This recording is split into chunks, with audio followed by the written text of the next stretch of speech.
May dinadiagnose tayo rito Chevy Cobalt. So ito ay hard steering.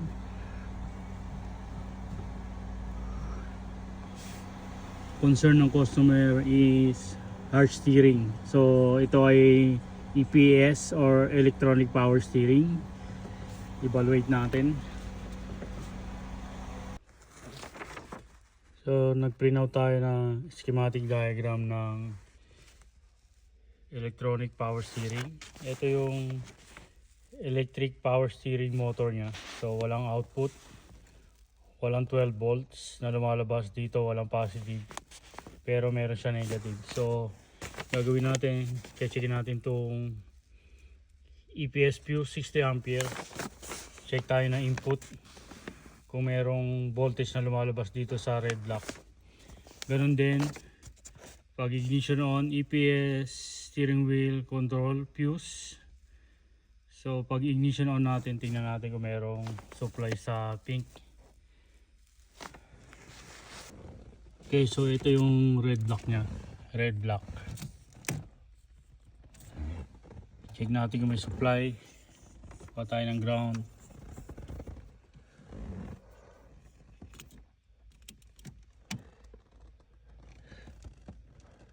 So positive supply is good. So this one is good. Then check natin kung mayroong ground.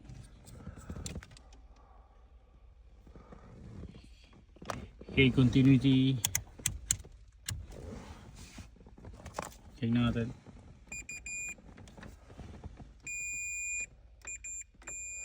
Okay, check natin kung mayroong ground.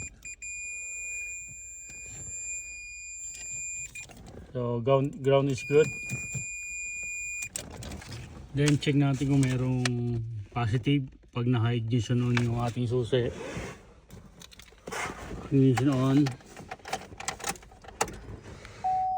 Ignition on. Pink. Check natin.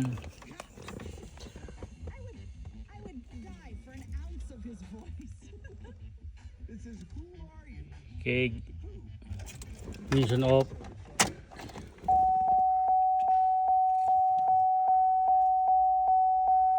Ignition on.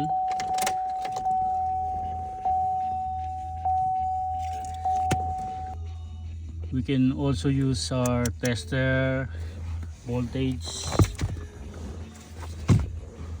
Ignition on.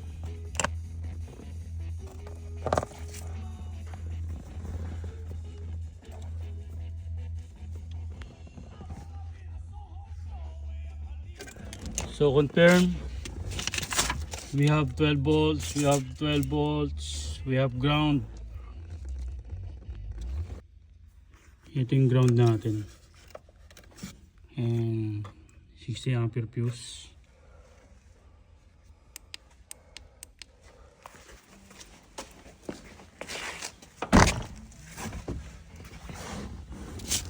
Okay, this is the ground, left strut tower. Ayun. So ito yung ating ground. And ito yung ating fuse 60 ampere.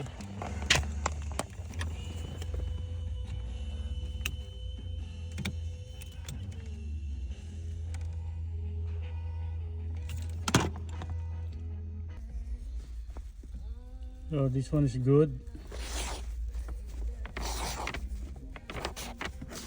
This one's good. This one's good.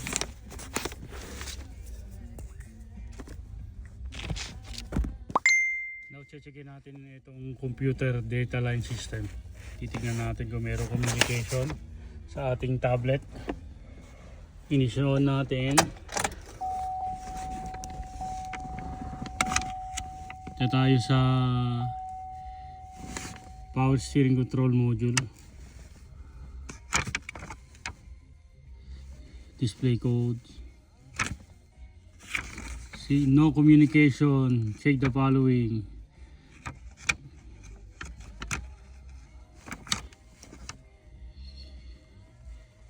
Okay. Exit. data. Okay, so no communication. So ibig sabihin wala siyang lumalabas na communication or hindi nakipag-communicate yung ating power steering control module. Hindi siya nagbibigay ng data. So babaklasin natin to. Okay, so possible ito yung sira, itong EPS control module. Hindi siya nakipag-communicate sa computer, hindi siya nagbibigay ng data. Okay, so baklasin natin yan.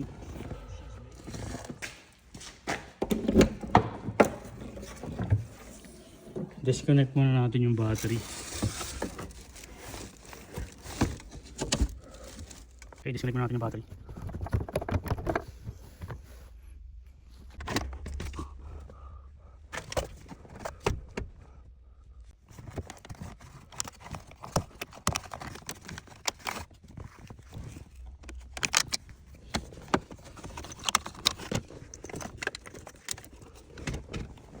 Tingin dyan.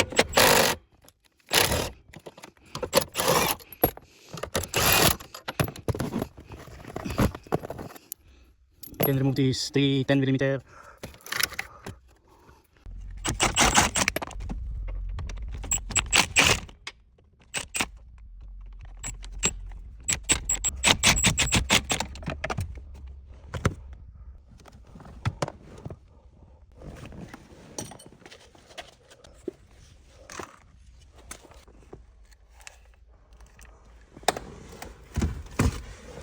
Okay, this is the one we need to change, so we have to remove this bolt.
Okay, after natin mapalitan ng power steering control module. Tingnan natin kung may pag-communicate na siya sa ating tablet. Ito ay 2010 Chevrolet Cobalt 2.2 liters.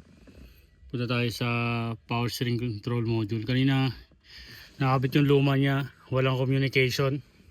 So pinalitan natin. Check natin.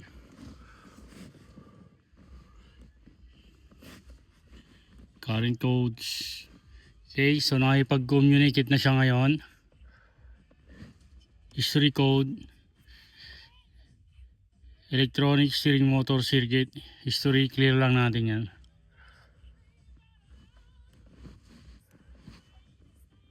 Clear code. Yes.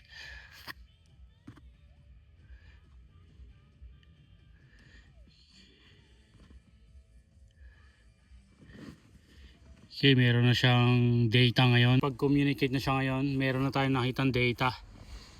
Ikot natin yung steering. Kung magbabago yung reading dito. Pero may nakukuha na tayong data. Galing sa ating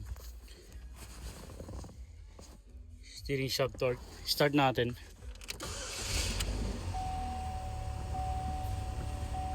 So may steering assist na siya. Malambot na yung manibela. So ibig sabihin, fix na yung problema. Confirm. Problema natin is power steering control module. All goods na to. Kumpletuhin ko lang, then inform ko na yung customer. Okay, thank you for watching. Bye bye. Another